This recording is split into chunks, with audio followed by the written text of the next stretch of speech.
So we've got the injectors installed, and we're going to move over to the injection pump for the delivery valves.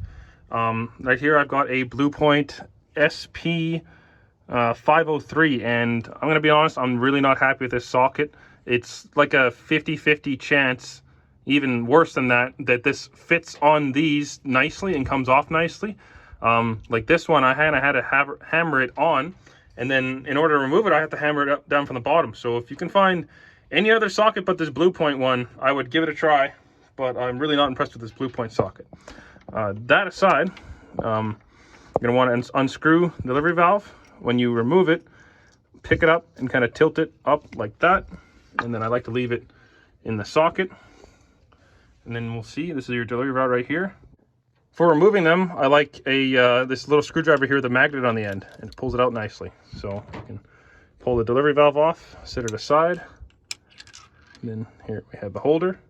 Set that aside, make sure everything's clean. There's the plunger and barrel. 160 and 175 injection pumps will have this copper washer on it, while the 180 and 215 injection pumps do not. Here's the stock delivery valve. It is a 131 delivery valve in the 160 and 175 injection pumps. And then in the 180 and 215 pumps, it's a 181. And then this is the 191 next to it. And where the extra fuel delivery comes from the delivery valve is there's this machined shoulder right here. You can see they're both different sizes. And as the plunger injects fuel, it pushes the delivery valve out, and when this machine surface is clear of this circle, fuel can go around it. So by having a smaller ridge, the fuel injects earlier and ends later because it takes more travel to go down. A full get delivery valve does not have that ridge and merely just seats off the top of the delivery valve. So simply just drop it in there like that, and then take your delivery valve holder. I kind of like to hold the end with my thumb, and then screw it in. I've reused these O-rings lots. You can change them out if you have them, but I've had none of them leak reusing them all. Just make sure that they're not damaged when you put them back in. With that all together and screwed in, just torque it to 90 foot-pounds and then move on to the next one. So we have the delivery valves all torqued up, injectors are all in there. Before I put the injection lines on, I'm going to tamper with the AFC housing and the fuel plate. Now this is a virgin pump, so it has a tamper-proof screw on it right here. And to get past that, this is a nice sharp chisel. You're going to want to hit it straight on like this to get a groove in it, and then put it at an angle and hit it sideways, and that'll remove it. Another option is you just put a chisel in it, like a groove in it across, and then you can use a flathead screwdriver. But for doing that, it's kind of tough to get a good deep bite on it unless you use a hammer attachment, like where you hammer the piece and it turns. So I've got all the bolts out to remove the AFC housing as well as the fuel shutoff solenoid. There's 2 bolts up here, and then there's, it's kind of hard to show you, I'm sorry, 3rd bolt down at the back. They all use a 8mm socket. It's yeah, like right there, the camera will focus. And there's 2 bolts for the fuel shutoff solenoid, and then there's a cotter pin down at the bottom of the shaft. So then I will pull this up out of the way. You're going to want to inspect your fuel shutoff solenoid to see if this boot is broken. If it's degraded and broken, which is many common the case, this plunger will fall out. You can, I don't know if you can get a new replacement boot. Typically, you just have to get a whole new fuel shutoff solenoid. However, to go on to diagnostics, if your truck does not run, this is likely the culprit. This is the only thing electronically that controls and allows this truck to run. So in the event that this goes bad or your truck isn't starting, turn the key, bump the starter, go out here and make sure that this solenoid is up. If it is not up, it is faulty, or you have a bad ground or a bad relay or a bad solenoid. But in the event that that happens and you need to get yourself home, you can take a zip tie and you can zip tie this lever up, and the truck will stay running until that zip tie is cut, or if you stall the engine. With the AFC housing off, you'll have 2 flathead bolts here to hold the fuel plate in. Then you'll remove that. grab your AFC and I'll show you how to set this up. Going to the back of the AFC housing, you'll have this cover for the smoke screw or pre-boost fueling. There'll be a tamper-proof screw. Just remove it just like you did the other bolt on the to hold the AFC housing off using the hammer and chisel. And then you'll have this other one here. And then there's your pre-boost fueling adjustment. So now you're going to take a 10 mil wrench, put it on the nut here, crack it loose, and I can't do this with two hands, so you have to take the wrench on the nut and then take the Allen key and place it in the center here. And you'll look at your foot here, and you're going to want to back this out, and you'll see this will move. Go until it stops moving. So it's right there. So then I'm going to turn it in till it moves forward just a little. And that's going to be your zero pre-boost baseline. And I'm going to tighten this nut. And when I install the AFC housing, I'm going to pull it full forwards. And from there, you have your minimum amount of fuel with the maximum amount of power with the AFC housing full forwards. So this is a number 10 fuel plate. And this is my custom grind I'll be cutting out of a stock fuel plate. You could do a zero fuel plate, which is a straight line right here, which in a sense is the same thing as just taking the fuel plate and removing it. You won't stick your rack by having the fuel plate out of there. But the best way I can put the fuel plate is it's a physical representation of your fuel map, much like in a gas vehicle. And as RPM goes up, the fuel plate pulls back or adds fuel depending on how you grind it. So if we're going to look at a number 10 here, it pulls fuel in the bottom, RPM increases, it adds some fuel, and then as you kind of get to the top end of RPM, it will start to pull fuel out a little bit as well. The stock plate will, from the baseline here, pulls quite a bit of fuel, and then it kind of allows the same power, and then once you kind of up to, let's call this the 3,000 or 2,500, 3,000 RPM kind of line, it'll pull some fuel. And oddly, if you get over that hump, I guess it'll kind of let you have a little bit of fuel back. So the plate I'm doing today is basically you don't cut this very bottom corner. This permanent marker drawing is kind of a rough idea. Don't cut this very bottom corner. Leave this as long as you can. Do a straight profile right up until this top line, and then do a profile right there. So this profile will limit fuel on the bottom end, and as RPM increases, it's going to slowly give you more fuel. And this fuel plate is going to be installed back a couple inches, so it's not going to be full forward, because if it went full forward, you don't even get to this point in the fuel plate because it goes beyond this point right here. Here's the finished fuel plate profile. As you can see, it's nice and long on the bottom, and at the top here, I should kind of round that off a little bit, but kind of comes in and then just sweeps up out of the way. Now, it won't ever go up here, but I'm just kind of leaving some clearance for the arm. For the finish, I'm going to take a file to this and file it down smooth, but it's not very picky on how rough the finish is, as long as it's flat. Now we're going to go install the fuel plate here. Something I want to show you is with this lever here, when the fuel shutoff solenoid is down, it pulls back the rack, and the rack is a rod that travels in the injection pump. It turns the plungers to allow more fuel in. If you have a pump that you're not sure if it's good or not, if this rack does not move and it is stuck, then that is likely you have a bad pump. And then over in the back side here, this is the governor arm. So with the fuel shutoff solenoid arm up out of the way, and then this just sitting here, this is idle for idle fueling. Now we're going to place the fuel plate in, and then if you go and move the throttle, you'll see where it contacts the bottom of the plate. Now if I was to put this all the way back, the arm contacts it almost right away. So if I have it too far forwards, then it won't even really go into this zone on the fuel plate.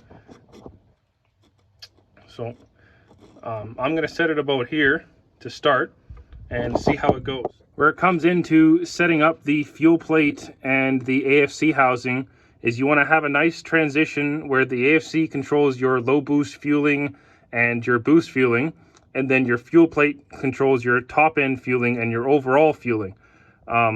So to kind of put it in a descriptive way here, let's say from 0 psi to about 10 psi, the AFC housing foot is going to move, and then after about 10 psi, it's the AFC arm is going to be moved out of the way, and the pump will be just fueling off of the fuel plate.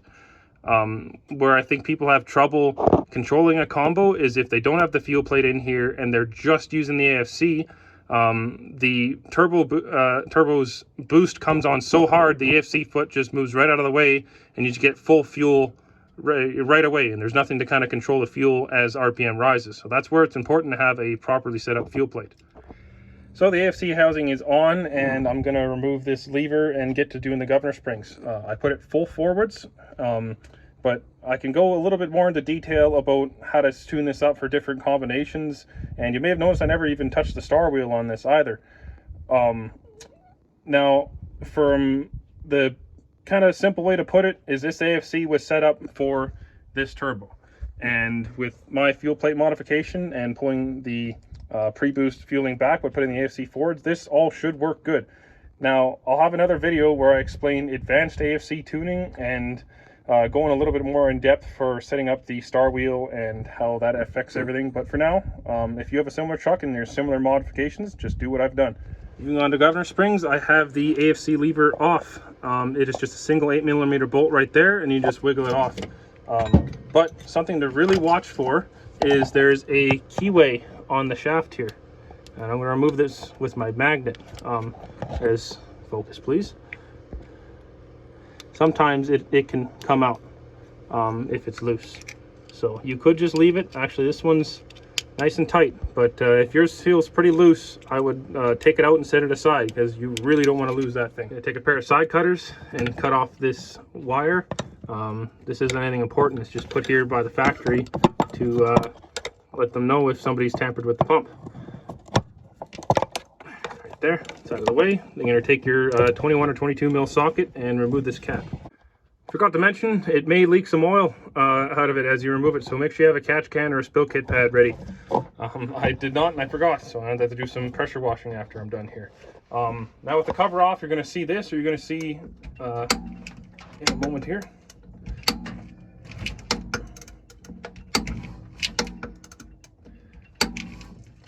You want to bar it over until you can find this round spring that's in here. Right there. So what I'm doing is I'm barring it off of the nut for the pump, but what I usually do is I go off the alternator. However, this has a different alternator and a skinny belt, and it doesn't have enough grip to bar the engine over. So yeah, just go over until you see that, and in a moment here. Everyone has their own way of doing the governor springs. I'm going to show you the safest way that I've worked out. Now right here I've got a caliper, and on the end of it, when I extend this caliper, a little rod comes out. Now what you're going to do is you're going to want to have that rod sit on the nut surface there, and then the flat spot in the back of the caliper is going to rest on the stud in the center. And then you're going to want to retract the caliper.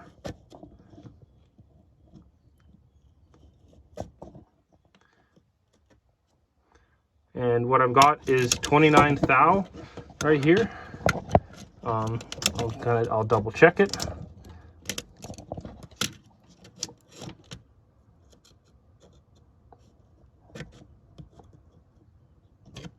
Yeah, about 29, 25 thou. Now, this measurement can be anywhere from, just 25 thou all the way up to 125 thou. Now, when you go and put the governor springs back in, you're going to want to set that same nut depth.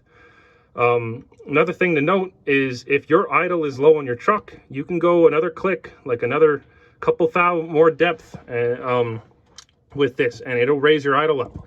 The alternative is to take a 10 mil wrench and go counterclockwise out with this stud back here, and that will raise idle up as well. However, one of the keys to having a truck start without having to push the throttle is to turn this up a little bit so it has a little bit more tension, and that will assist in starting without having to give it any throttle here. This external throttle stop is kind of an easy adjustment band-aid for that. Now, if you tighten it too much and it's too stiff, then RPMs will want to hang. So if you step on the pedal, it's going to go to about 2 grand, then it's going to kind of slowly go down, and that means your tension's too tight. If it's too loose, then if you say put it into gear, it will bounce and pull it down too much, and the governor will, the engine may stall.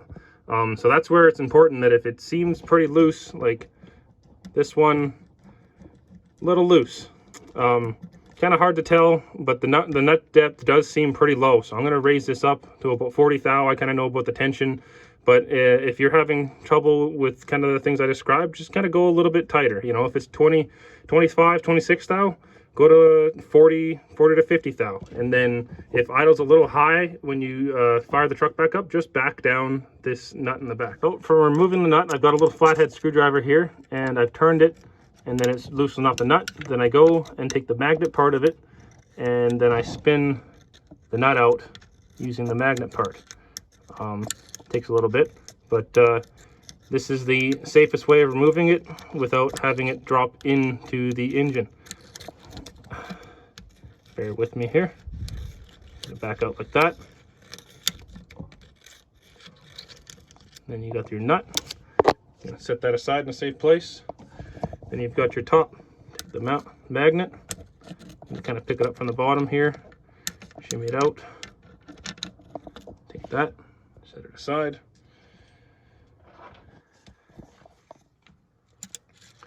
And then take your springs.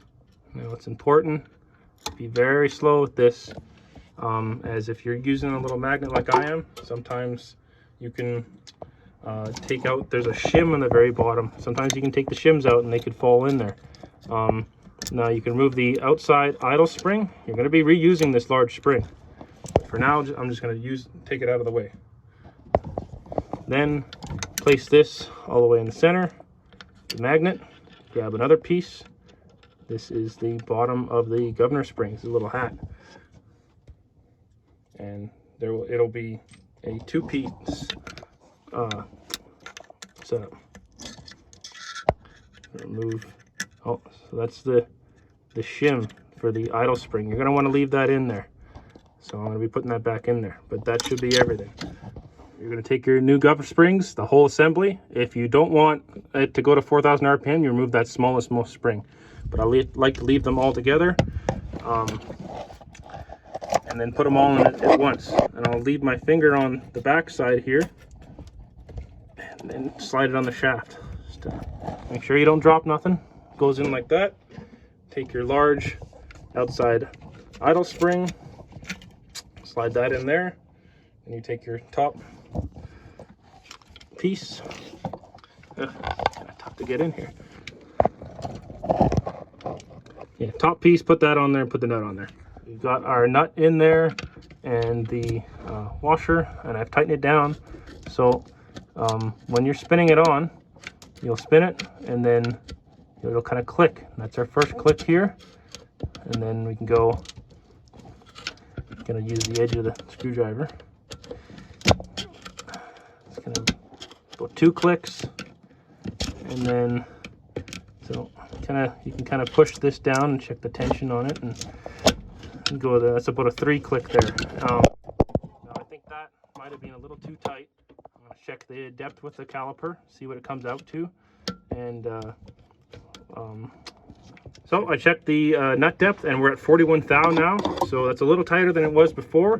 What I'm going to do now is take a 10 mil wrench and put on this nut and then tighten it down a couple turns, and that should lower idle and we hopefully come out to where it was before. With that all set, I'm going to bar it over, do the other side, put it all back together, and we'll see how it goes. Another little trick I'd actually just realized and figured out, but if you take your screwdriver and you put it through the center of all these springs, and then when you're putting the injection pump, line the center of your screwdriver up with the stud, and then the springs will fall in there and there's no chance of them falling out or anything. It's a nice safe way of putting them in.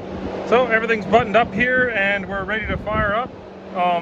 What you can do is leave the injector lines loose on that side, but I like to just leave them all tight. What I do is I go over here and there's a primer on the mechanical injection pump. Just push that until it makes some pressure. You'll hear fuel whiz past the overflow. You do this a couple times, pump will be primed. It'll put some fuel in the lines and it should fire up pretty quick.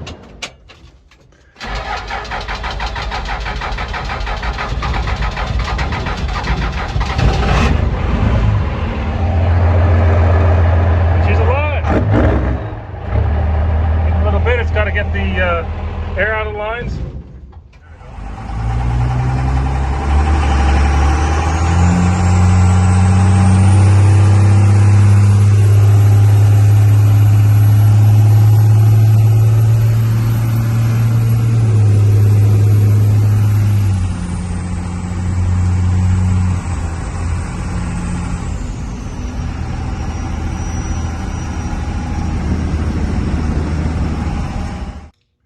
Unfortunately, when it came to actual on-road testing of the truck, I hadn't gotten that much footage, and we're sitting in the middle of winter right now by the time I actually got around to editing the video, and I'm unable to take any more. So I hope that that was good enough to showcase how it all worked together. The truck really did work nice and performed great. It actually made enough power to slip through the converter, so we can then come back here and put a shift kit in that truck for the guy.